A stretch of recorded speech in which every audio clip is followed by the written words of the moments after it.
Happy Monday, everyone. Welcome to a double Expanse episode review. I'm here today with Ashea from History of Westeros, and today we're going to be reviewing Hard Vacuum and Winnipesaukee. It's going to be a really, really fun stream. Tomorrow is the Expanse finale for Season 5. Kind of sad about that. Me and Ashea talked about that before the stream, how we wish it was longer and that the episodes are longer. But hey, we'll take what we can get. It's been a really good season so far. Ashea, we're almost there at the end of the season. It's really flown by. Yeah, it really has. It really has.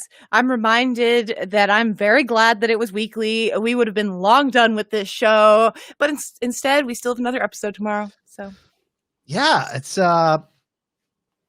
been a great season. I don't know if I could give it a 10 out of 10, but it's really surpassed my expectations. It stopped me from reading the books, even though I really want to read them because I've been so genuinely surprised and just love all of the big moments this season, especially. Are you going to at least read through book 5 now that it's done? And maybe stop yourself at the end of book 5 or something? Yeah, I may end up reading. I may end up reading book 6 as well, with how that works. The sentient, what's going on? Oh yeah, Inyaloda, what's going on? As you can see, the proto-molecule is taking over my house. I'm here in Canada. Those aren't the Northern Lights, everyone. But yeah, 2 great episodes, Hard Vacuum and Winnipesaukee. We're kind of going to just do this as a review, both episodes. Sorry about being late, everyone. I'm dealing with a sinus infection. So that's been, it's a pain in the ass, especially when you're a podcaster. You're like, hi, everyone, I'm trying to do a review. Anyways, that's about I think it worked out pretty well. I was giving myself a round of applause for my terrible joke. No, go ahead, Shea. No, I was saying I think it worked out pretty well because honestly, the episode before that had so much of silent Naomi and just like painful stuff to watch that a lot of it wasn't stuff that you really go over or talk about. Yeah, we both talked about privately how we didn't rewatch the episode. Like we did, didn't act. Well, usually I actively seek out. Yeah, I rewatched it, but I skipped. I skipped through the Naomi scenes. What I mean is actively seeking out to rewatch the episode 3-4 times, like I do with WandaVision or any other show that I really like. Witcher episodes, I've seen them 10 times each now. I go on Netflix and I see The Office and I see Lord of the Rings and there's this awesome new show and I'll just watch The Office. That's just usually how it works for stuff you love. But yeah, a general impression. Hard Vacuum. Really, really interesting things that went on there. Another great. It showed what I actually loved is how they started off the episode showing some of the consequences to normal people. What happened in the episode Gargamela with the rocks hitting Earth? It was really sad for them to go by this old person's home and see kind of people. Hey, the strong survive. That's just how it works. Yeah, the Earth stuff at the beginning of it was a little too real for us these days as well. So is David Pastor's speech later, I felt. It all kind of rung close to home, I suppose. I think Clarissa, in particular, has really come to life throughout these episodes here. Obviously, Hard Vacuum, it starts with Clarissa and Amos together peeing. Just gotta point that out. And I also you gotta go. Also to point out the word of the year for me, anosmia, when you lose your sense of taste and smell. Which I've lost my sense of smell before. Yeah. Which is you really appreciate something when you don't have it. And the smell of cinnamon buns. Imagine not being able to have that, Ashea. I know you have favorite smells. Imagine not being able to have that. It just feels like if you didn't have that, it would be kind of odd, So I wanted to point out some other things real quick about Easter eggs. Yeah. They have 2 little Easter eggs in this Earth scene with Amos and Clarissa. When they go to see Eric, we see 2 items that Amos looks at in addition to the tequila. One was Clav Kalash. Again, a return of the Clav Kalash from The Simpsons. Clav Kalash. And the other one was Pure and Clean, getting us back all the way to the first season. So nice. Yeah, I always loved the crab juice is my favorite. As an old school Simpsons fan, it just warms your heart for them putting some fun little Easter eggs for us to kind of discover in there. But yeah, what were you? I don't. They have a Simpsons Easter egg every season apparently, and I don't actually know what they are for the other seasons. Now that I think about it. Well, the great one we had so far was the Gregor Clegane and the Doctor Who. That was my favorite Easter egg so far. But this one is pretty close. Being a Simpsons fan. So yeah, let's talk about some of the dialogue. Clarissa and Amos, and then obviously Eric. They connect with him. The harrowing fact that Baltimore is completely underwater, like whoa. And Eric, obviously lets the audience know that this was his whole life. He doesn't want to leave this all behind. He feels as if he does leave, he's going to feel regretful about it, which is, kind of great pointing to Amos because he fears that, I don't think he fears, but he knows if he leaves Earth, he's never coming back. Right. So that's kind of a great piece of foreshadowing there in the dialogue. Yeah. And, they bring that up again in the next episode with Hutch. When they're speaking to Amos about their fears about leaving Earth and not knowing what's coming, or this is all they knew. And yeah, that's true for Eric as well, certainly. I like his line where he says that, every girl I've ever rolled with, like a roll in the hay type of thing, very sweet. Actually literally rolling in hay as opposed to like rolling with someone and like in your crew, or dating someone. So yeah, I guess rolling in the hay could also be taken from that. But no, I really, really liked Eric in these two episodes. I have to say, I had talked about him a lot earlier in the season, but he just continues to impress me. The actor does, and his delivery of these lines. What's most impressive to you? Because for me, I feel like it's the humanization. Obviously, they picked an actor with a disability, which is cool. Representation is cool. We really love that. But did you feel it's like, because it's really giving us a lens into some of what Amos is, the street kid vibe, showing us because usually when we get the perspective of things in like movies, we have a hero and that kind of thing. And Amos is really not a hero. You know what I mean? He's this guy that can do these hard tasks that other people can't do. And now we get someone else like that who literally had to work for everything they had in life. And I think that's kind of a cool connection that we can make, right? Like someone that's more on our level, even though he's got this little drug empire going, is you can still connect with someone like that knowing that they've had the struggle, Yeah, absolutely. I agree with all of that. I mean, Eric obviously does a lot of bad things for sure, just like Amos does and did, and Eric never got out of that life, and being a boss, it only surely got worse, right? But I feel like he's also got a certain softness to him, and I think that's just because we're seeing him with Amos, someone that he grew up with. I think you can really just sense this palpable bond that they have, I suppose. And understandability. It also goes back to kind of what Clarissa was saying when Amos was taking care of her, like what bad people do and what good people do. That's kind of been a really big theme this season, like how you live your life. And this isn't all bad and good. There is.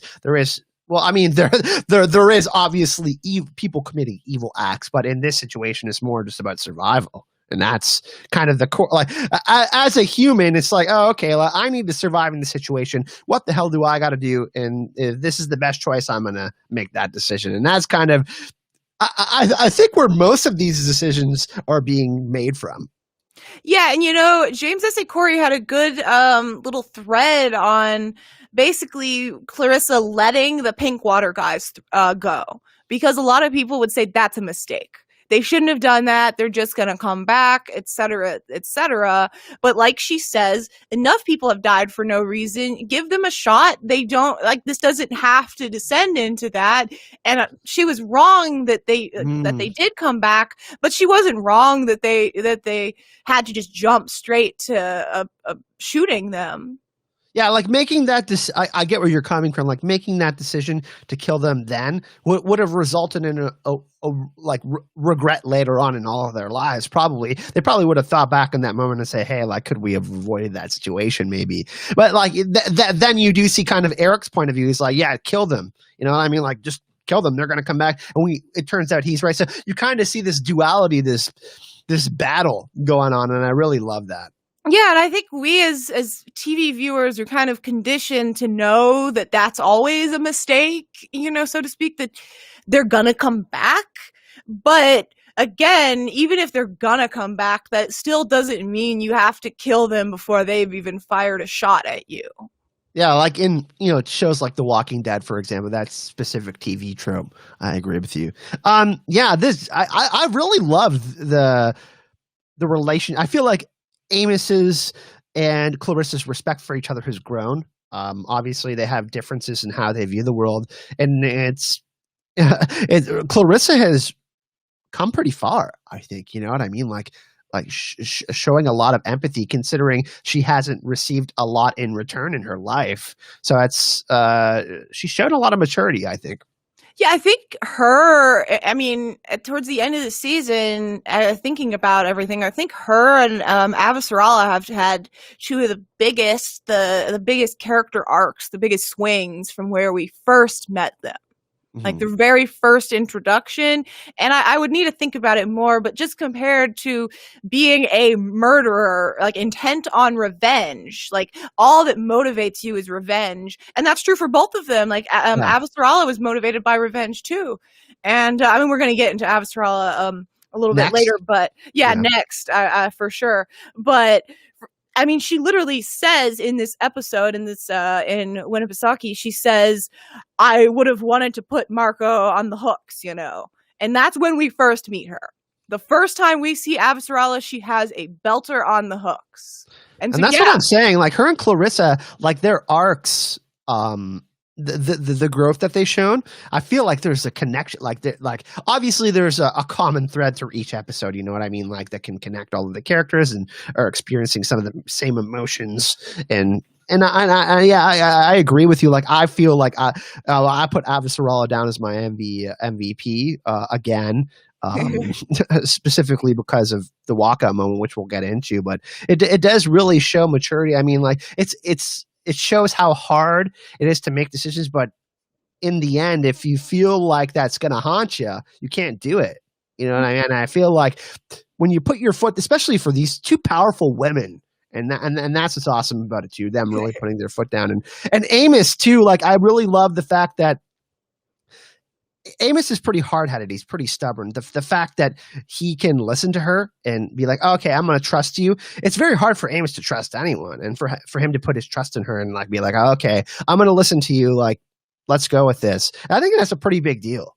Yeah, I agree with that. And this is, I try not to get too into differences from the books, but this is something that a lot of people have missed, but clearly was a decision that they made, which is that in the books, when Amos decides to let them come on, and he says he thought it was something that Holden would do. So it's his own head kind of, bringing up his inner Holden.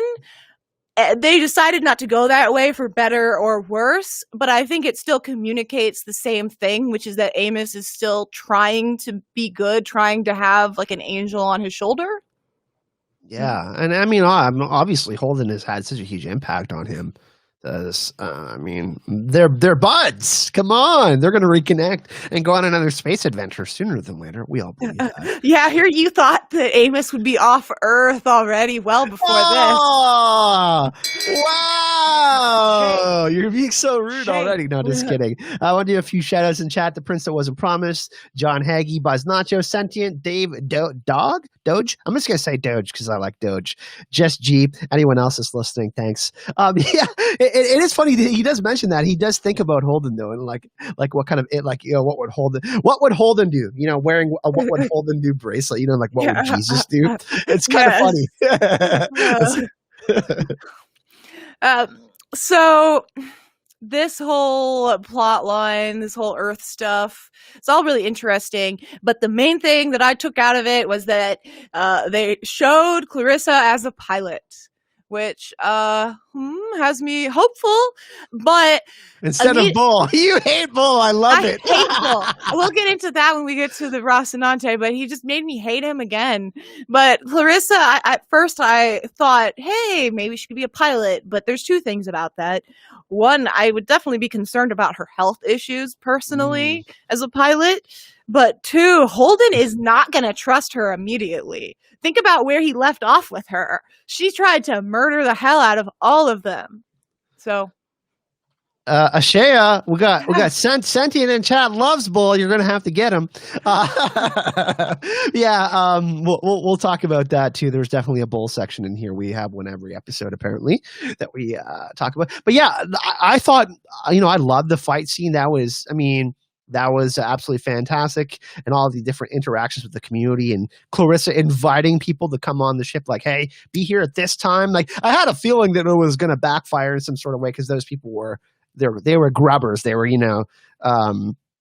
trying to make this power grab, and they knew the situation of things and that they had weapons and they could force their way through and grab food or whatever resources in this scenario that they needed. But I also love the conversations about life with Amos, and just how uncertain he was about things and how he was just talking about living in the moment. Like he had a real moment of clarity, and I love that. It's like he was just being really honest in that conversation, which I absolutely loved.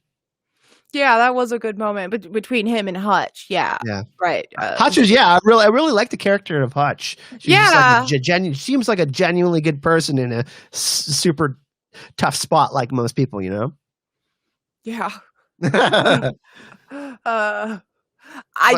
I think we are pretty much done with this. Is she dead, by the way, you think? Or is that laying her to rest? It's funny that Aziz and I were both talking about that with different opinions, and I can't talk about it because of the book. Even for him, having read the book, you forget what happens. If you read a lot of books and it's years between books, then that's good to forget what happens exactly when you're watching a show. But I happen to know Hutch, by the way, was called Butch in the book. I think they thought that was a little on the nose. Yeah, a more masculine female. I get it. Yeah. I gotta say though, we have our favorite moments section every time we do a stream together, and my favorite moment from both episodes was Amos watching his last sunset on Earth. That was just. He was just like, you know what? I'm just going to take it in. I know this is my last time that I'm going to be on Earth. I'm just going to watch the sunset. And it was just such a beautiful moment. Like, it was sad, but it wasn't at the same time. I really like that. Yes. And I mean, he went to Earth knowing that it would be his last visit to Earth too. It was all kind of a whole visit tinged with sadness, I suppose. Well, at least, and just the way it was shot, it was just the colors. We have it in the thumbnail, so it's obvious that I like that moment quite a bit. Shall we move on to Avasarala, Ashea? You're muted. Ashea, you're muted. Yeah. Oh, yes, I am. That's why you shouldn't mute yourself. But let me tell you. Well done, Ashea. I did my notes for Hard Vacuum before seeing Winnepesaukee, and I wrote, David Pastor has a good poker face. And then as soon as I saw the next episode, I was like, fuck David Pastor. I hate that. No, he's not that bad. But still, I was kind of starting to think, hey, maybe I'm going to like this guy. And then he took like a sharp left turn. I felt really sus about him since the start. I felt like he was a good guy, but I felt like he really got steamrolled by the military men in the room. Like, he was like, I'm not saying that he was completely manipulated by anyone or anything, but it was pretty clear that some people were hardlining for war, and we saw that kind of before in other conflicts in earlier seasons. But yeah, I always had this kind of suspect vibe about him. Not because of his appearance or anything like that, but just because he was inexperienced in his role. Yeah, for me, that was a positive and that he was inexperienced in the political game, which meant that he probably was more of a decent person. Because I tend to be like, all politicians suck. So if he, was just focused on transportation, that seems better. But nope. First off, He didn't even focus on empathy, which is surprising. He did it. They brush off some important tactical stuff, like brushing off that threat to Medina. They just kill 9,000 to 13,000 people, innocent civilians, including definitely some Earthers. Like, it's not like they just killed Belters. And he had the gall to tell Avasarala, we can't let emotion make these choices. These people are all letting emotion make their decision to bomb people. 100%. It was, yeah. That comment sucked. I agree. Like, I'm not saying that Avasarala would have bombed innocent people, but you would have expected her to make a retaliation type of attack. Like, her in a situation of power, like the roles were kind of reversed. You know what I mean? Like, Avasarala standing up against this, hey, you think these Belders are going to fight back against us? No, there's only like a specific section, like these radicalists that are being, I don't want to say Trumpers, but I mean, they're idolizing Marco like a god, and that's not a good thing. And I really love that whole interaction. It shows Avasarala's growth again. Like I said, she's the MVP of this episode. I think she's been the MVP of this season, low key. Really, honestly, she's been so great. Yeah.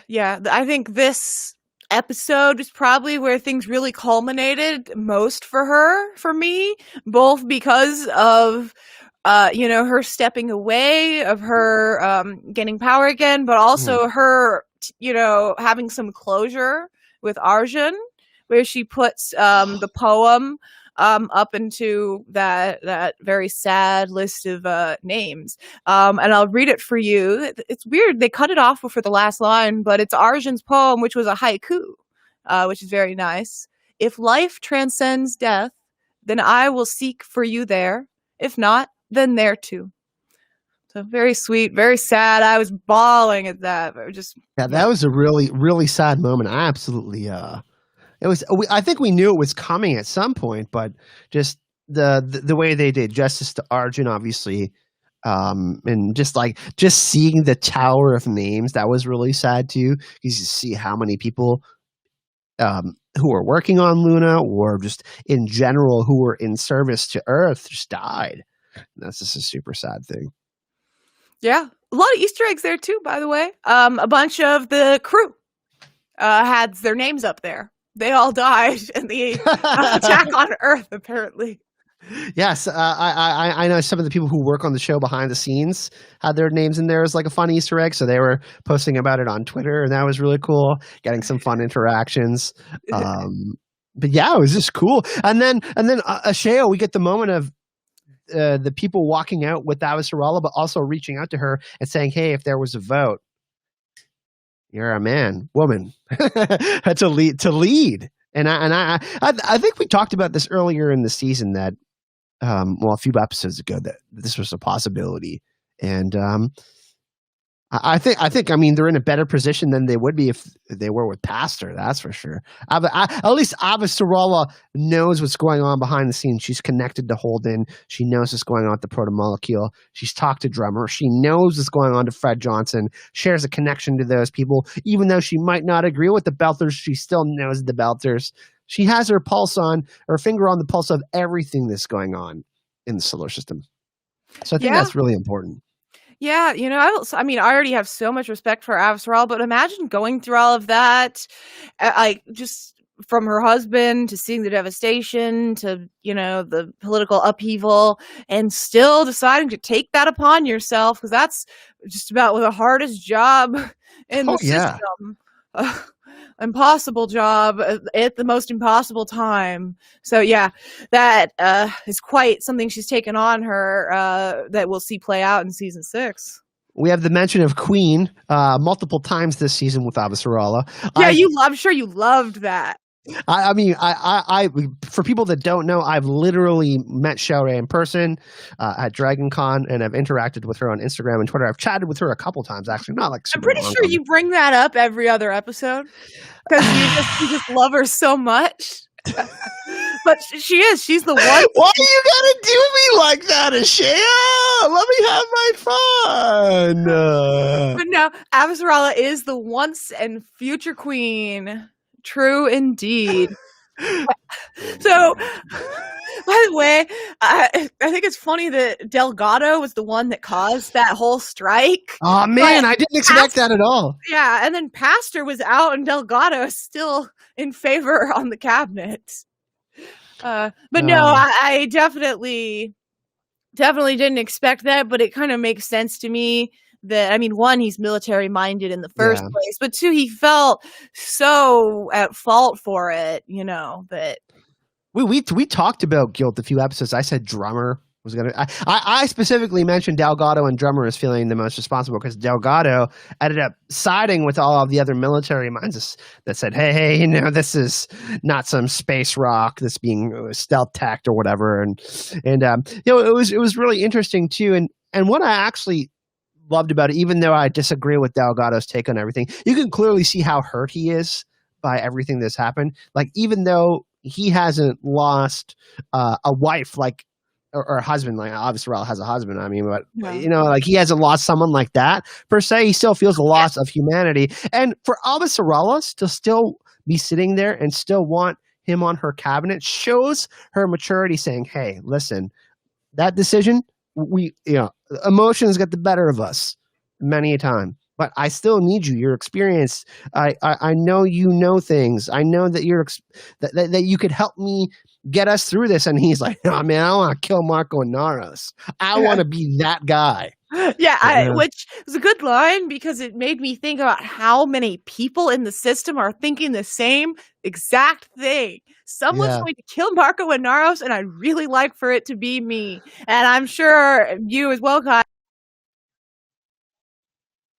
You muted yourself again, Ashea. Are you kidding me? Oh, that's awful. I can't mute myself apparently at all. Marco is a lot like Thanos. All the Avengers wanted to kill Thanos, and everybody wants to kill Marco. I'm not saying that they're the same, but I'm picturing kind of like people across the system, specifically on Earth, who think that they want to kill Marco, kind of like someone wants to go kill the dragon. And get the glory. Smog. Yeah. Claim the Arkenstone. Who do you think's gonna kill Marco then? Because he's gonna die. I think it's gonna be Naomi. Okay. That's or it could be a collaboration of people. Well, I think I think it's gonna be Naomi, because that'll be the hard. She obviously had love for him previously, and that's gone now completely. You know what I mean? But I think that would be still a very difficult thing for her to do. And I think that would be the most compelling thing to see on TV, I think. But I do like I don't think it would feel as powerful like if like Holden killed him, for example. Yeah. Or like if Amos killed him, I'd be like, yeah, cool. Like Amos is bludgeoning him to death or something. But you know what I mean? It wouldn't feel like this, like emotionally. Like for her to be able to do it, for him just like, and especially because of how she perceived it as completely destroying Filip's legacy. I mean, Filip made his own decision, but still, I think it's going to be Naomi. That's just my guess. Yes. Do you think he's dying next episode? Oh no, I don't think so. There hasn't. I mean, with the season 6 ending on Amazon, we both believe that there's going to be a season 7. Yeah, there's going to be a continuation in some form. Whether it's Netflix or some other streaming platform. I can't imagine. I can't imagine Netflix. But regardless, we think that there's going to be movies. Or another season or 2, but yeah, I think that Marco is a 2-season villain antagonist. So I don't know, chat. What do you think? Who do you think will kill Marco? I see some awesome comments in chat too. I just want to point Elvis's comment out. I like this one. That people will change their minds, or that Marco is the first belter. It says Marco's death will not be a personal death, neither one-on-one. It will be in the massive space battle. Marco will go with the Pella, you think? That's pretty interesting. Yeah, I think about the other people that would die with him, potentially, if the Pella I mean, like him going down with the ship, space pirate, does make sense. I kind of like those vibes. I mean, him dying just is going to make me happy regardless because of what he did. But yeah, like Sentient said, his ego will cost him. And we're gonna talk about more about him. Is that our next section, Ashaya? Yeah, it is. That is exactly right. There's not a ton to say about Marco Inaros except fuck Marco Inaros. He's the worst. He says to his son, he says to Filip, "She didn't kill Cyn, you did." What a thing to say. Just awful. And even before that, he gets his claws in him, manipulates him, guilt trips him on like, hey, you helped Naomi leave essentially. Like, come on, man. And then you see how broken he is by that. And then you see Marco just towering over him, all of his energy. He's like an energy vampire. He's sucking the good energy out of Filip and placing the hate inside of him, and it's just so powerful. He's just like, and you know when he touches him on the shoulder, it's so insincere. It's not about affection; it's about power, and that's but hey, Keon Alexander is doing a great job at being a compelling villain. I'm not saying that, he isn't doing a great job, but like I'm just saying, he's commanding as Marco. Yeah, he's doing such a good job that I feel like if he comes to a con and we interact with him or anything like that, I feel like I would be a little uneasy. That's how disturbing he is at times. And he's such a lovely person in interviews too. He's so high energy and bubbly and like positive. Like he's like thoughtful, supportive of like all his cast members, especially the female cast members. He's just a great guy. So it's like for him to be able to wear that skin is kind of interesting. I do feel that too. Okay, so Elvis says what Marco says to Filip is lousy parenting, but it's the truth. And Marco even accepted his own part of the blame in episode 9. And it's just, I can't agree with that. I don't think that it was at all the fault of Filip for bringing Naomi there. If you're gonna just keep saying it's people's faults for different steps along the way, well, then it's Marco's fault for taking Filip from her in the first place. It's Marco's fault for causing her to blow up you can just take it so far, I guess. Yeah, it's Marco's fault for saying they were gonna kill her. Like they were gonna kill her. Of course, she was gonna, leave. She's gonna try to escape. I agree to Elvis. 90% Filip's fault. I disagree as well. But I think we will understand and see more consequences soon. Maybe not next episode, but later. I want to shout out one of our joiners who hit that join button, and also a patron, Rick Hoppy, Maester of Coffee. What's going on, Rick? Hope you're doing well in California and staying safe while you're teaching out there, my friend. For those of you that don't know, Rick used to work for Disney, and he's the man. Yeah, he's an illustrator. Yeah, so that's who you need to talk to about all your WandaVision. I talk with I badger a lot of people privately. Yeah, I mean, if you can find any end, for sure. That's so very frustrating. Also, I saved a couple of questions. One from Camilla. Are we going to know what Naomi is messaging to Holden? We're definitely going to talk about that a little bit later, right, Ashaya? And I just want to give a shout out to Will. Hey, I finally made it here. For a live stream. Welcome. So let's continue. There wasn't much on the Pella, but I feel like we're going to see a lot of them next episode. We're going to make some predictions at the end of the live stream, but they've both really played their roles well. Like I said, I haven't read the books you have, so you have a better pulse on that. But it's been really, really nice, even though they've committed these villainous acts to have this perspective into kind of how they feel about things and how things are going in the galaxy. Mm-hmm. It gives us someone to root against, and I love that, like a Joffrey. I always rooted against. That is who he is. Yeah. So we'll move on. We both will have Marco in our predictions, I'm sure. Drummer. Let's talk about Drummer. Yeah, they're my favorite little group of people to see whenever we get any scenes with them. Mhm. Uh, and oftentimes it isn't the most emotionally resonant up until this point, I think. But in these two episodes are when it really comes to a head Yeah. for Drummer, very much so. Some great acting from Kara. It just.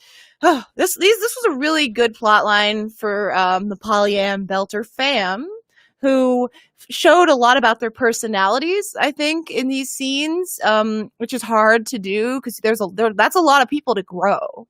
That's 5 characters that they're adding in Drummer's plot. Especially when we have so many POVs in the Expanse too, like to Yeah. have them express themselves in the way they've gotten to express themselves is really cool. Because like if you think about it, like there's not usually a 1-to-1 adaptation. We know that because as Game of Thrones fans, I mean, look at the blanket on your chair, right? As a Song of Ice and Fire, of course, we couldn't get everything that we wanted adapt in the game. And the same thing is for the Expanse too. But I'm sure that you're kind of over the moon about this, Shea, like getting a little bit more than you expected, right? Yeah, for sure. The first thing that I have to bring up is the Drummer Naomi confirmation. And I think I brought this up in our last episode, kind of just throwing it out there, which is that's a big popular ship. It's not really in the text. It's not something that people, that has been clear. It's kind of a subtext thing, but they made it canon, which is very cool. And it probably was unrequited, was one-sided, but it doesn't have to be. It could just be, off camera. They might have had a relationship Mhm. briefly. So I think that's really interesting. And she obviously talked about Naomi a lot to her family. Well, you got that reaction, right? When she was asking the question, like, "Hey, do you love us as much as you love her?" And you can, I mean, she wasn't able to not show emotion. She showed a lot of emotion. It was very Yeah. revealing. Yeah, I think that, yeah, I mean, she showed a lot of emotion, and I think one of the most important emotions there was for Oksana was her just surprise. Drummer was just kind of just taken aback at the thought that Oksana could even question that Drummer loves her family as much as she loves Naomi.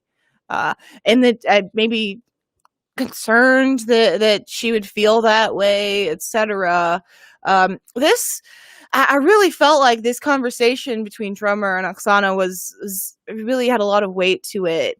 Was really well, had really good like mise en scene, where how they directed it, in that when they start off the conversation, they are, there is an actual physical barrier between them, and then that barrier comes down as they have this kind of revelation with each other, where Oksana says, "Hey, Naomi might be alive after all," which Oksana's been pissing me off though. Like I feel yeah, like you know what I mean. Like this is like what the 3rd, 4th time now. She's really letting a lot happen. You know what I mean, for yeah, the I think. greater good. Yeah, And what it's Drummer pissing me. says is, "How much shit do I need to eat before you'll respect me? Before you tell me the truth?" And she does need to respect her, that she won't just fly off the handle.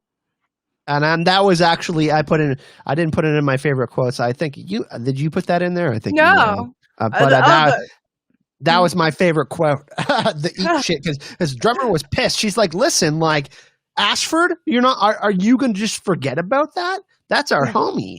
Ashford is our fucking homie. How can you?" I'm not saying that Oksana is like she's like a mole or anything like that. But she's she's just doesn't understand the severity of how bad Marco is. And Drummer's really intelligent too. You would figure that she would trust Drummer's judgment over these other people who are just being inserted into their group, specifically because of how they've shown the group dynamic. So it seems like there's like some like spilt milk. Like she's kind of like almost jealous or like spiteful towards Drummer. Yeah, I see. I just think Oksana is just really concerned. Is she cares about her family so deeply.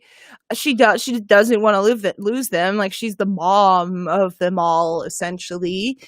And Drummer has shown herself to be volatile. So I Mhm. can, Yeah. I almost can see it, but ultimately I still think your family, you can't hide this from someone. You had to tell her. And But that's what Coral bothered me the was kind of most. twisting her arm about it as well, in that, I think she just genuinely felt like things could go south so quickly. Just one call from Oh her yeah, I and mean, we're all, like yeah. Crawl could kill her. Yeah. Even like I do feel like that's an option, but like I don't know. I for her to Drummer's been pretty open about most things, with the exception of her keeping some of the Ashford stuff in, letting it Mhm. until now. But like just Oksana keeping it from her was really concerning for me because things are like what you're gonna destroy the Rocinante now? Yeah, see, Come on, that's my like you know thought what I here. mean? Yeah, is that she's asking Drummer is being asked, yes, to not help Naomi, and she's being asked, they're keeping her from doing anything by threatening her family, but they are also asking her to be proactive in killing someone. It's not just asking her not to act. That's a different question than asking someone to kill. I feel so that's kind of crossing even more of a line. I don't Uh, want to get too political about things. I don't want to compare it to American politics, but it would be like the attack on the Capitol. Like like let's say 1,000 people died, and then it would be like, oh, let's forget about that, but let's also go kill the other political party.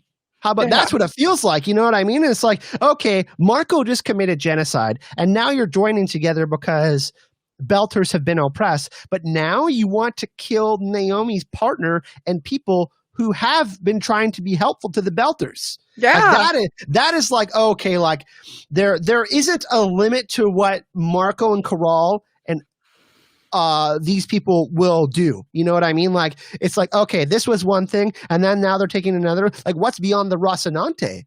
Destroying the Rocinante, something even worse. You know what Yeah, I I mean? Like mean, completely destroying Earth would probably be the next step. before that, Marco was about to send them to engage inner ships, which how dangerous is that gotta be? It's not like Drummer's ships are like big battle warships. How are they gonna do very well against, Earther fleets, essentially? But says Drummer is going to drown Corral in a tub of eyeshadow. There's some funny banter going on in chat. I love all the strong opinions in chat, by the way.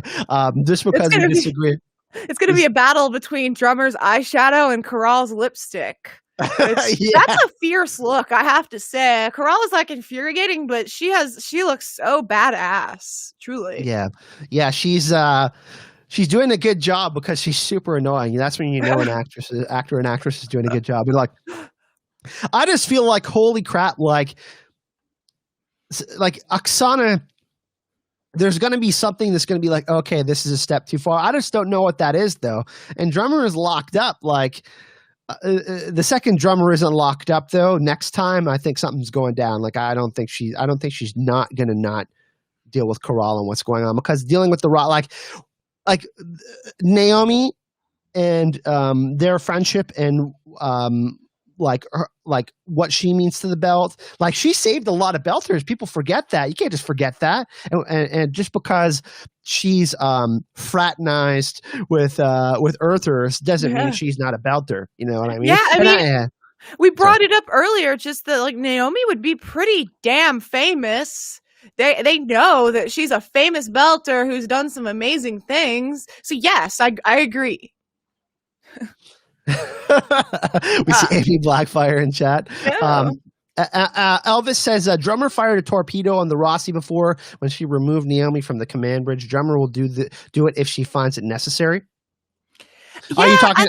Are you talking about the Rocinante again, Elvis, or are you talking about Marco's ships? Because I'm thinking that it would be necessary to kill Marco. it's impossible to kill Marco unless you're willing to kill yourself, because his other Yeah. ships are then going to kill you. It's just going to be a mutual destruction kind of situation. It's such a tricky situation, right? Because Naomi is trying to get a message out, but like it's such a tough situation. Like there's a proximity bomb on it. So it's like this situation is so volatile, right? Like, like all this information, like nobody has the, they all have like 20% information of what's going on. And I'm assuming in the next episode, they'll have 70%, 60% information of what's going on because we're getting the finale and it's probably going to be a longer episode. Fingers crossed. Yeah, yeah.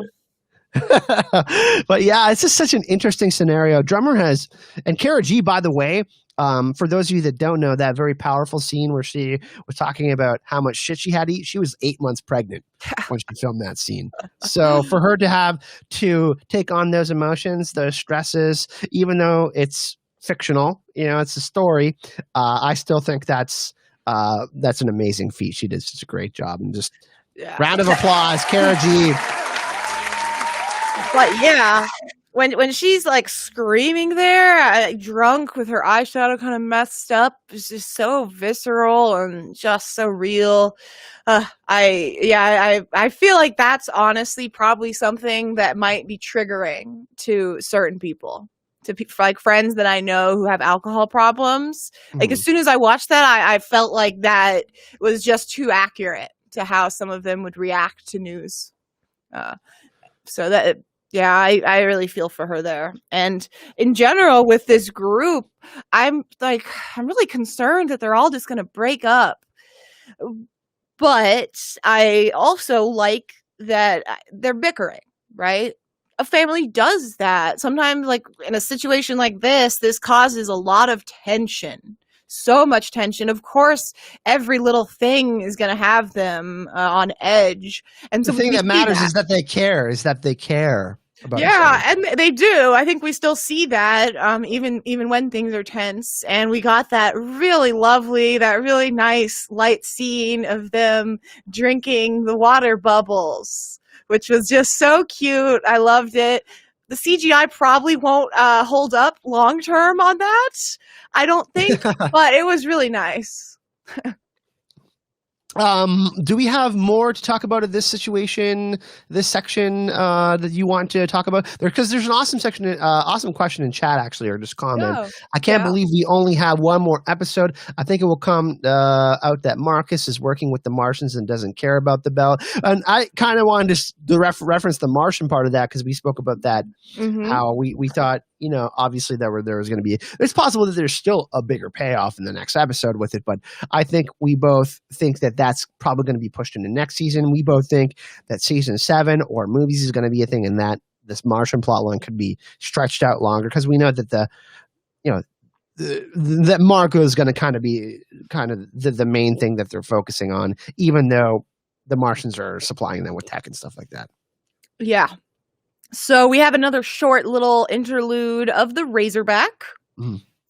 This is literally, there's so little to say about these Razorback scenes, unfortunately. As we've reached the end, I kept kind of hoping we'd get more Bobby, and I'm really wishing we got more Bobby. I do expect we will get more. I mean, she's still in the season, but I thought we would get more of her, and instead she's kind of just been sitting behind Alex as they flew. That's been the extent of things. We got that other than her Captain America moment, that's pretty badass. But I want more character stuff for her, more discussion, and we got that early on with her, telling Alex about coming to terms with the death of Mars and all that.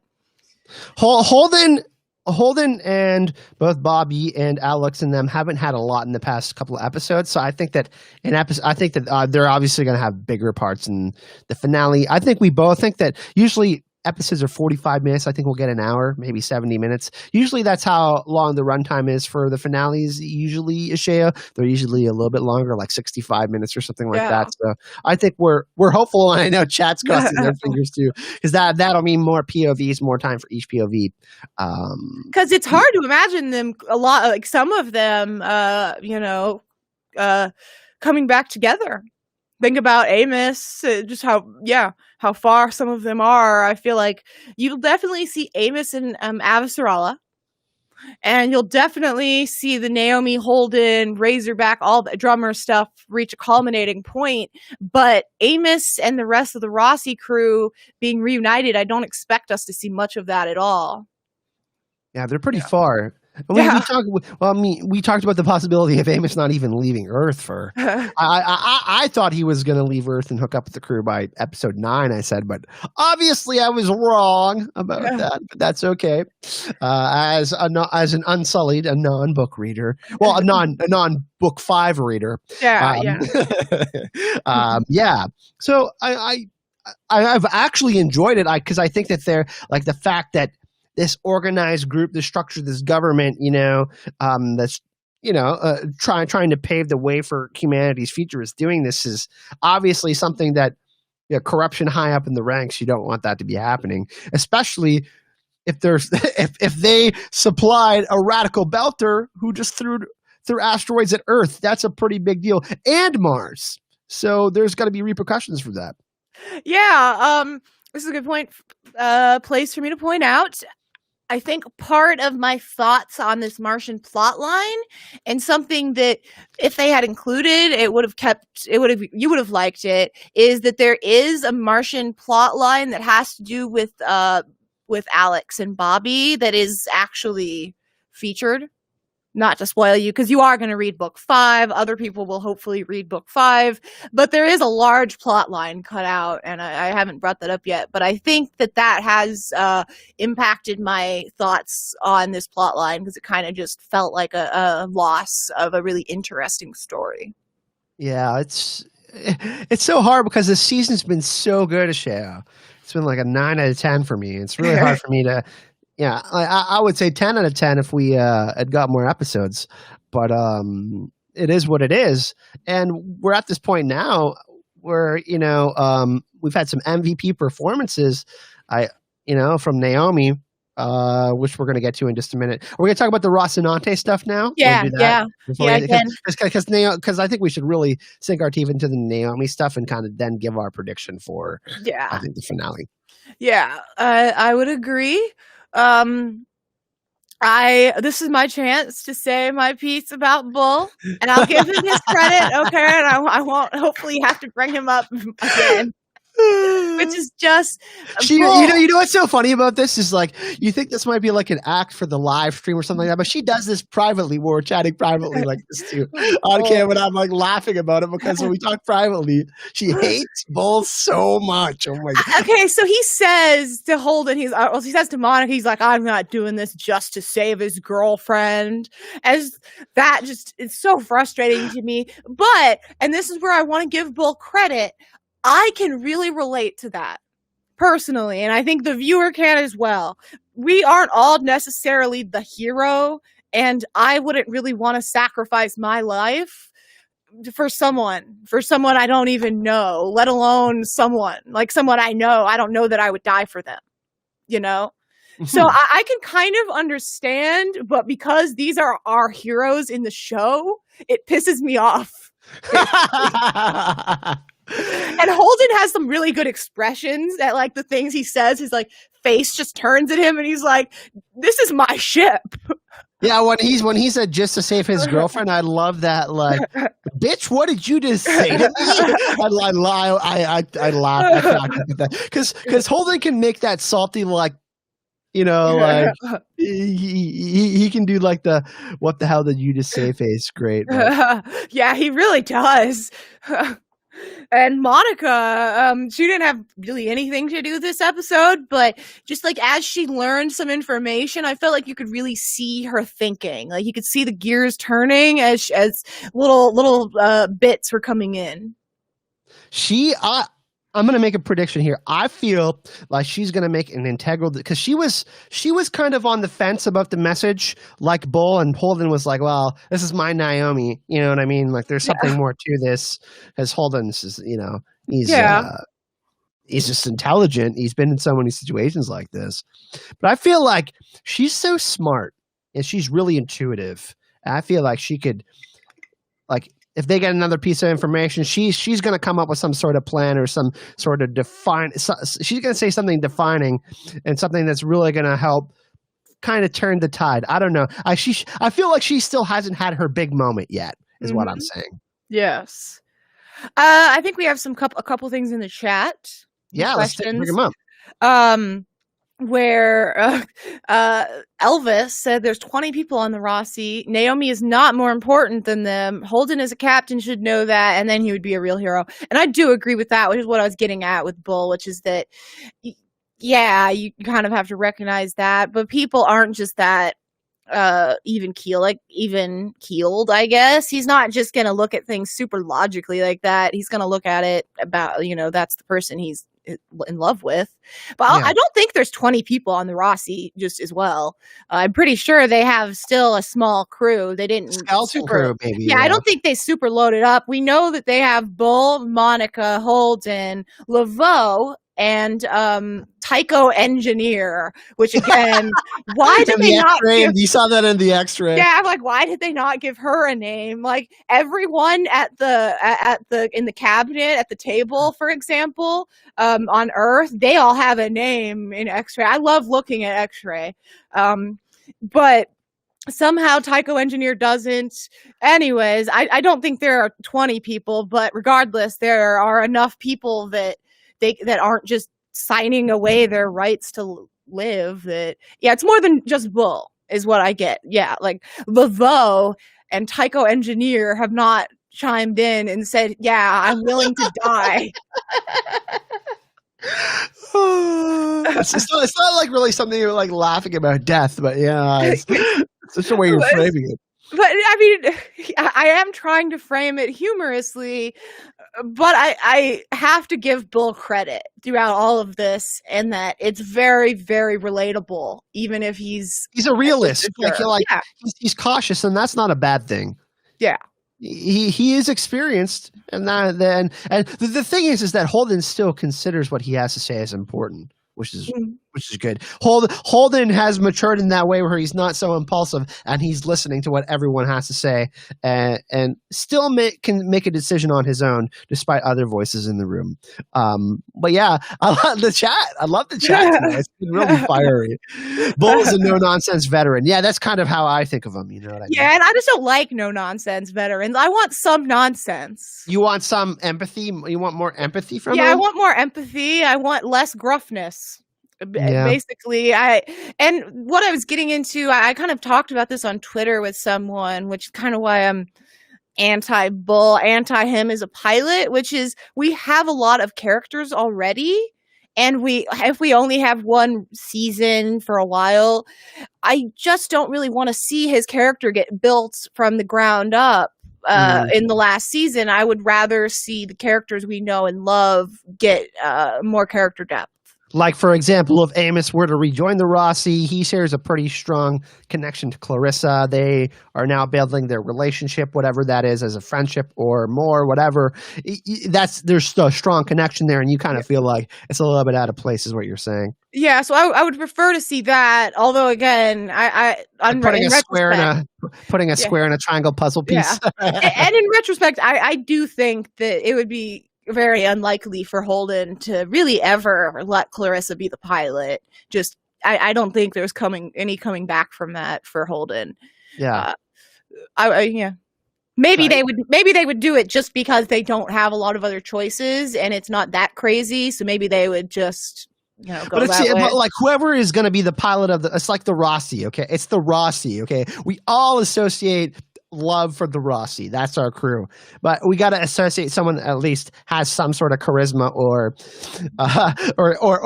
some sort of knowing of what's going on with the protomolecule and kind of all the backstory of everything. So it couldn't just be like some like random pilot. You know what I mean? Like, but like an extra as the pilot. Like they're not just going to do that after Alex has been there. So it's going to be interesting to see. I don't know. We have the engineer that's taking over. Oh, fuck's sake. Naomi's part. That's the new Naomi if she dies. Shame Bell for a Cheyenne chat for saying we can have Tycho Engineer as the pilot of the Rossi. There hasn't been as much with the Rossi, but I mean, I think we're expecting epic space battle finale. I think Will has a good comment here. Naomi is not just Holden's girlfriend, though. She is his number 2 officer. There's also a no soldiers left behind element to rescuing Naomi. And I think that is she is part of the crew. That is a good argument for it. Although again, those people didn't really sign like a waiver, I don't think, that said I'm willing to die for this mission. I think Holden also thinks of Naomi as more than a girlfriend. They are life partners, soulmates. I think, which is, I'm not saying that that's not that your girlfriend can't be that, but I'm just saying I think there's a very, you know what I mean? Like, I don't think I could never see that. You know what I mean? Like, I think that's like, he's not going to choose another yeah. For basically, you're saying that for Bull to be like to save his girlfriend is kind of putting it lightly. Exactly. But yeah, you guys are making great points in the chat. Anything else that we wanted to talk about for the Rocinante? Just, there's some great conversation between these characters. It's been cool to get to know Bull and Monica. But I expect shit to hit the fan with them next episode. Yeah. I mean, kind of. That's where they're headed towards Naomi. So Naomi. Yeah. In general, I feel like there isn't a lot to linger on here, but there is some good stuff to talk about. First of all, I don't know about anyone else, but the whole time, both episodes, I was just cringing and saying, fuck, the whole time, just like Naomi was, just a constant stream of that as it looked so painful what she was going through. Just like her, I remember in the episode 8, how her hands, how they were so like just raw, and it was impossible for her to do anything. I could just feel that so badly, and a lot, especially like some of it is the sunburn. Obviously, that's what a lot of the pain is that she's experiencing, and so that's kind of a relatable pain that pretty much all of us have had some sort of sunburn, so we can understand the idea of like the sunburn literally from hell. Oh, Melon. I'm Melon. Now, Melon is the app by Streamlabs. So a lot of people are using StreamYard. I'm using Melon. I usually use Streamlabs OBS, but for this Streamline, I'm not doing a gaming stream. We're doing a podcast stream, and this is more appropriate. So yeah. Elvis said, Holden is a lousy officer. We met him during having a personal relationship with his navigator. That's a good point. Elvis is keeping it real in the chat, honestly. Yeah. Elvis is Bull's biggest fan, apparently. But yeah, Naomi. Don't be offended by that. Shea was joking around. Yes. But yeah, Naomi, her performance, like just like her injuries, like just like, and I gotta applaud the show too, like the showrunner, like making like the sunburn she's experienced and every like the injury to her hand and all of that has just been like so raw and real, and it's like really hard to watch because obviously we care about Naomi as a character. We want her to be safe and happy and sound, whatever. But it's also just like her fucking determination. Holy shit, that's been really cool to watch. Like, even though it's like really difficult to watch, like her have this physical pain, I really liked her pushing herself. Yeah, and they just did such a good job at communicating all of this without essentially no dialogue at all.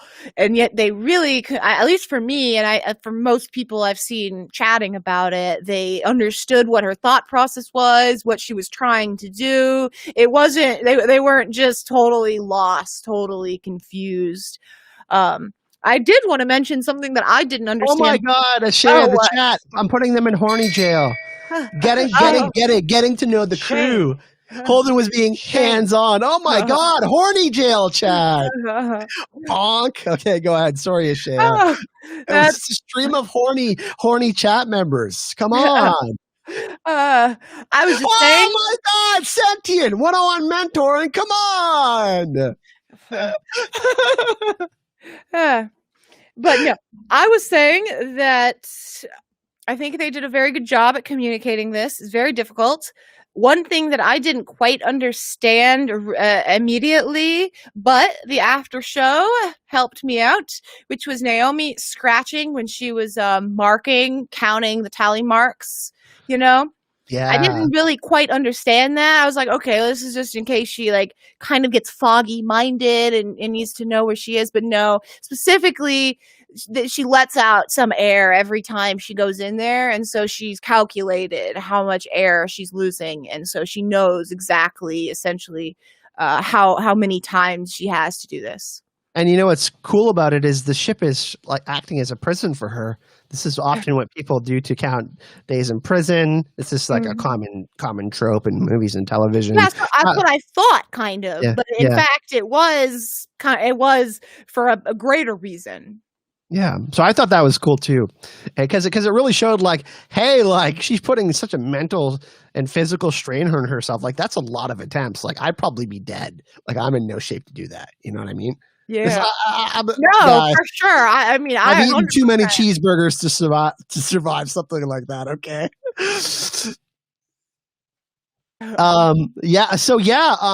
Let's talk about the message and Coral obviously and Oksana. Oksana she's a little bit skeptical because she's like, "Why has the message changed?" And then we hear the Naomi is successful in changing it. Pretty big deal.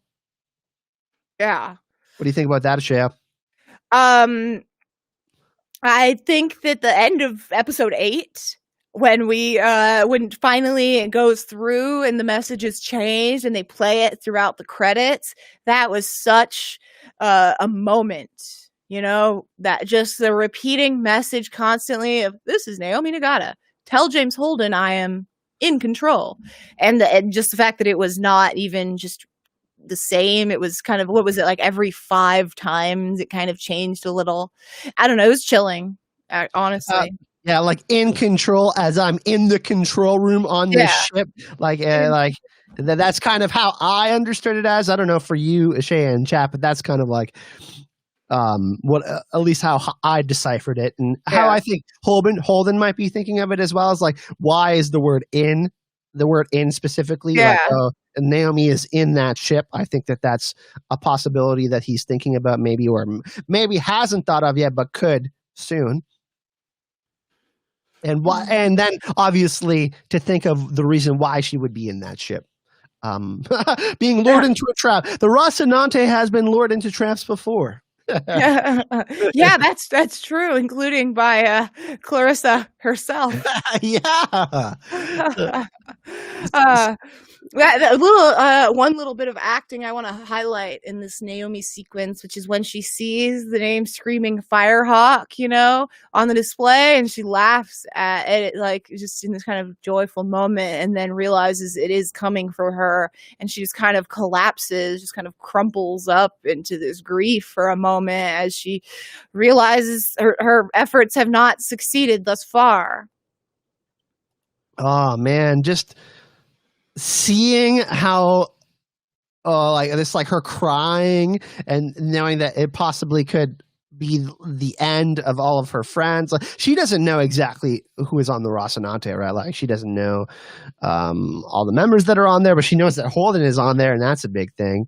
And just like for her to have, she's had so much suffering already. For her to have to suffer, like she like just like in hell this season. She's just literally been in hell. Yeah, that is accurate, 100%. Oh, but what are your thoughts on seeing the Screaming Firehawk? I'm not sure what you mean, honestly.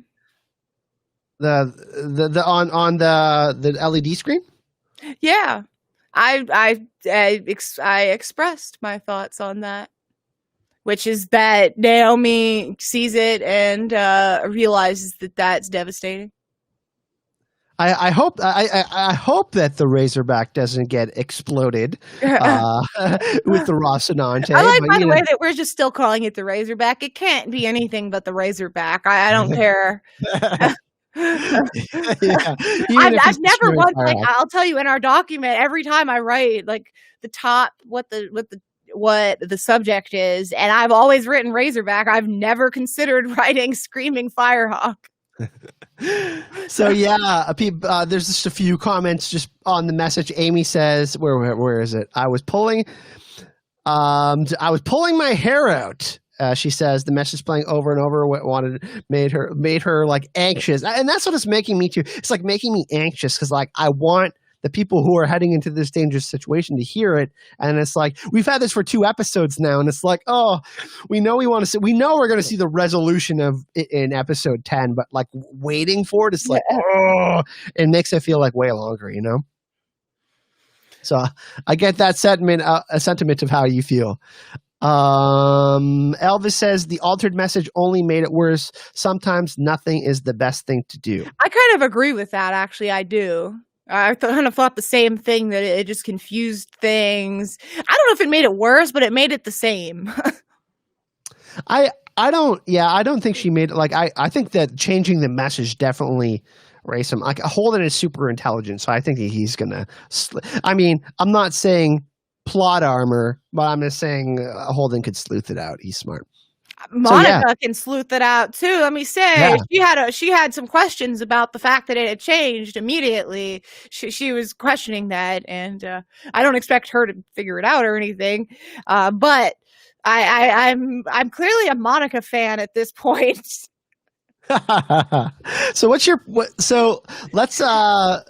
we kind of talked about my favorite moment, Asheo, was Amos seeing his last sunset going away from Earth. Your favorite moments were the Belter Fam water bubble scene, and we also agreed on the Avasarala walkout. That was some of our favorite stuff. Do we want to talk a little bit about the after show, or do we want to get into predictions?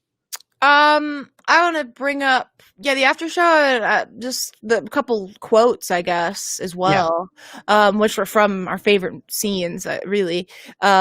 One was, I think, the biggest throwdown, the biggest response, which is Marco Inaro's our role model now, which is just such a simple response, but just shuts them down, or it should. It doesn't really work on everyone, but it's exactly right.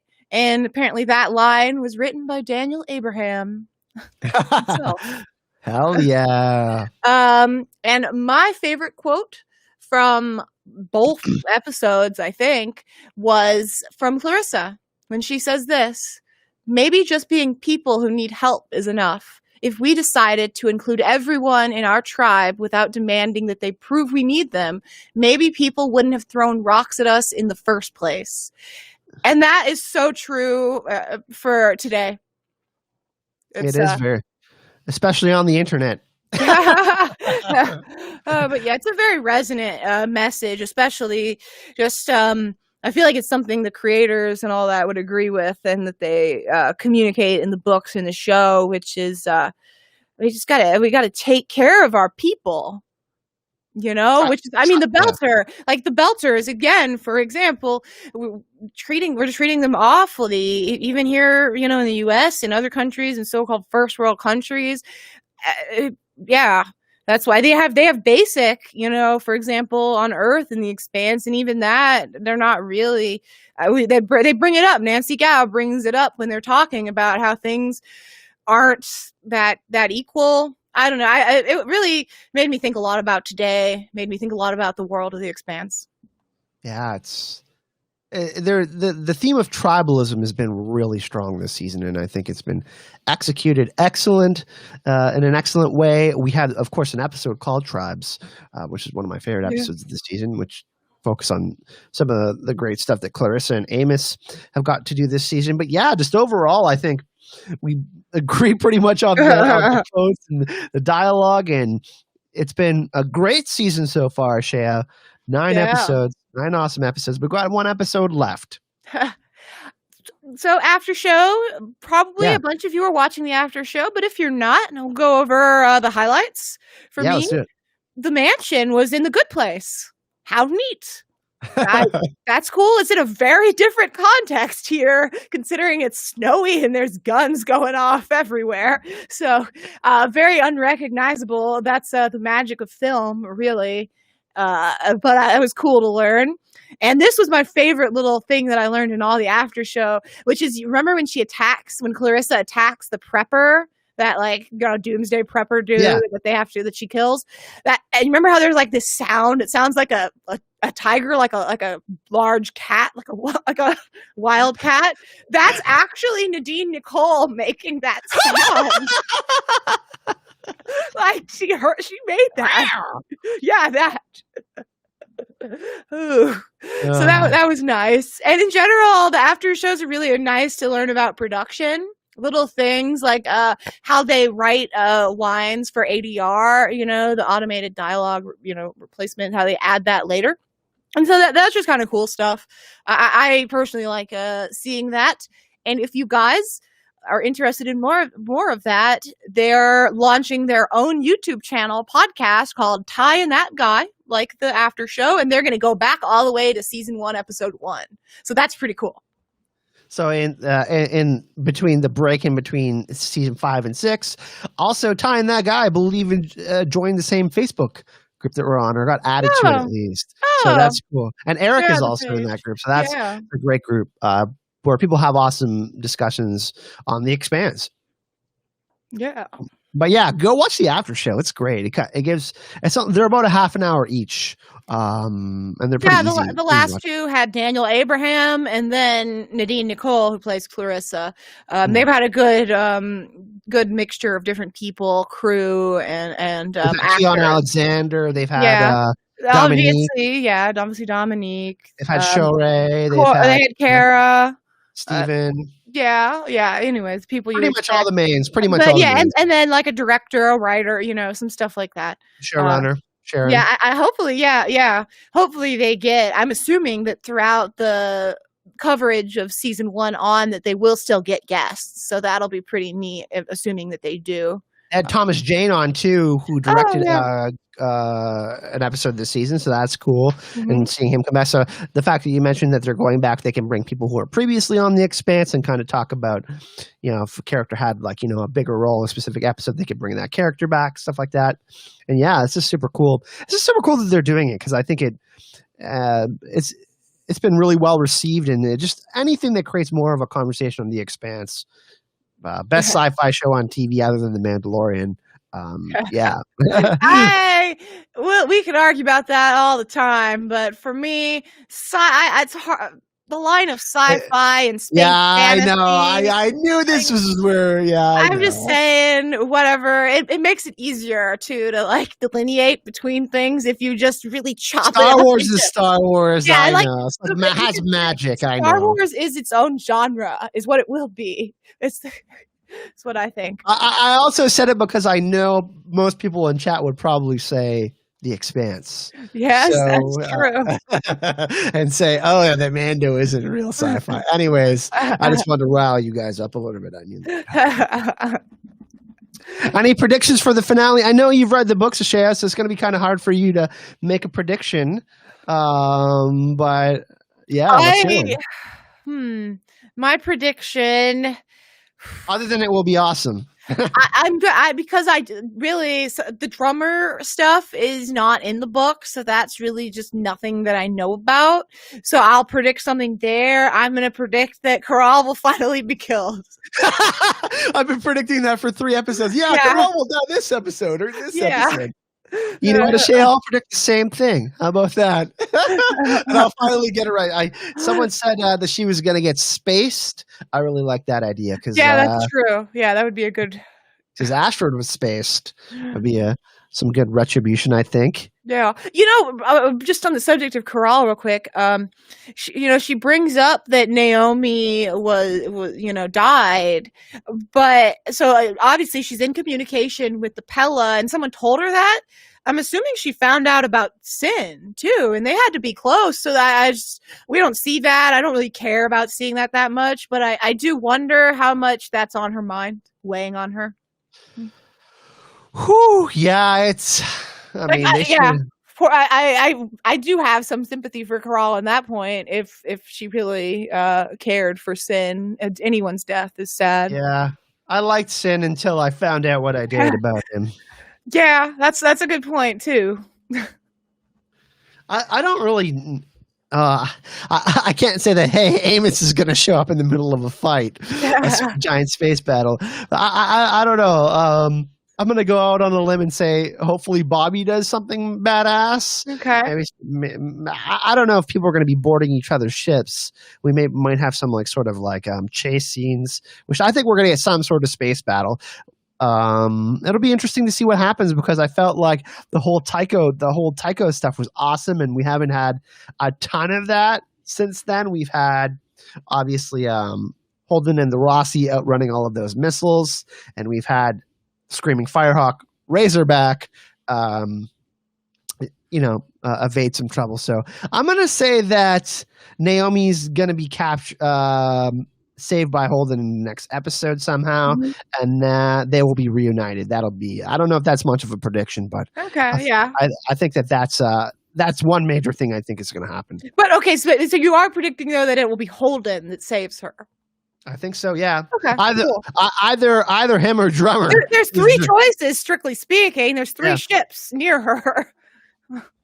I think it's possible that now that Avasarala is back in control, I wonder if she'll try to reach out to someone again. And Amos is going to be connecting with Avasarala. So even if Amos is not there in the fight, I think he'll try to connect with Holden. And if Holden and Amos have a conversation, Amos is pretty smart.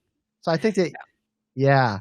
Sorry. I will just say that we didn't even talk about the upcoming conversation between Amos, Clarissa, Eric, Avasarala. Like, you have to imagine that even if Eric isn't part of that, Avasarala is going to interact with Clarissa Mao, and Clarissa Mao is Jules Pierre's daughter. There's quite a history there, actually. It's going to be juicy. But yeah, space battle. I mean, that's just like such a generic thing to predict. So, but I think I would love to hear Amos and Holden have a call. We've heard Alex and Holden have a call. I'm kind of jealous that Amos and Holden haven't had one. You know? Yeah. Now that he's off Earth, he can actually contact people. So yeah. He didn't even have a terminal. So it's going to be interesting to see. I think there's going to be fireworks in the next episode of Shea. And it's been super fun to talk about this so far. We'll be back next week to talk about this. It's been super, chat's been really on fire tonight. Everyone's pumped for tomorrow. Yeah, it's tomorrow. Oh my God. Let's pray for a longer episode, everyone. Yes. I think we'll get an hour. Hopefully something beyond that, but probably nothing beyond it. I don't know if we'll get anything beyond an hour, but sometimes, I mean, we've been pretty lucky with getting longer pilot episodes. So we'll see. So we'll see what happens. But the show runners are pretty awesome. The people that run the Expanse, they're awesome people. So I expect us to. I think it'll be a good episode. I think will it be the best episode of the season? That remains to be seen. I think Gargamel is still number one for me. But it's been just a great season so far. Where would you rank this? Where would you rank this among the seasons? I'm really curious to share. I think it would probably be number 2. Mm-hmm. Number 1 for me is season 3. And that's for a number of reasons. One is the opening of the ring gate is one of the most exciting things in all of the show to me. But the other is it has my favorite episode. Specifically, I feel like there was this turning point in the show when Monica, as it happens, appeared, and that you get that interesting documentary film style to start off this episode, and then you get Mineo in the same episode going through the ring. It just was this pivot point, I don't know, for me. And so that season, and it's funny because book 4 was my favorite book until book 8, but season 4 was not my favorite season. I would rank that one last. I would do 3, 2, 5. I would do 3, 2, 5, 1. Oh, 4, 5 maybe. is third. Wow. I mean, or maybe second. I don't know. It's pretty close. I would go 3, 5, 2 or 4, and 1 would be last for me. It would be the lowest. By the way, I've got Robert in deep geek into it. I've been pestering him to watch The Expanse. He's on episode 8 now, and he was like the first 5. He didn't like the whole noir detective stuff. He thought it was a pretty slow burn. But I said, hey, just get into it, and you'll be hooked after episode 6 or 7. I think. But yeah. Thanks everyone for joining. This has been really fun. Happy Monday. Hopefully, you're starting off your week right, having a good week to start, and we're excited for tomorrow. What's the next episode called, Shea? I have to check. Nemesis Games, the title of the book. Every season, the title of the book is the title of the finale. I think it's going to be the best episode of the season. I'm calling it right now. That's my prediction. Over Gaugamela. It's going to be explosive. Thanks everyone for joining. Everyone in the chat, really, really appreciate all of you coming to hang out. It's been super fun. You can check out Ashea work, all of her social media, and her YouTube is in the description of the video. So if you want to go support her, what's next for you, Ashea? We have an episode on giants in A Song of Ice and Fire, When Giants Roamed, that we're doing with Crowfood's daughter. I just finished the edit, and it'll be out next week. Excellent. So yeah, like I said, History of Westeros, description of the video, at MirrorNews on Twitter. Great follow. Next for me, I have 2 WandaVision videos coming up. Who is Agnes? I'm going to be talking about her. I might be doing the trailer preview for the next episode, and then a podcast surprise episode with Aziz, and we're going to be talking about The Witcher, Eternal Flame from Sword of Destiny on Thursday. So be on the lookout for that. And then, of course, my WandaVision stuff will be on the weekend. But yeah, thanks for joining, everyone. We will see you next week, Monday, talking about the finale. Hopefully not too sad that anyone awesome died. Have a great night, everyone.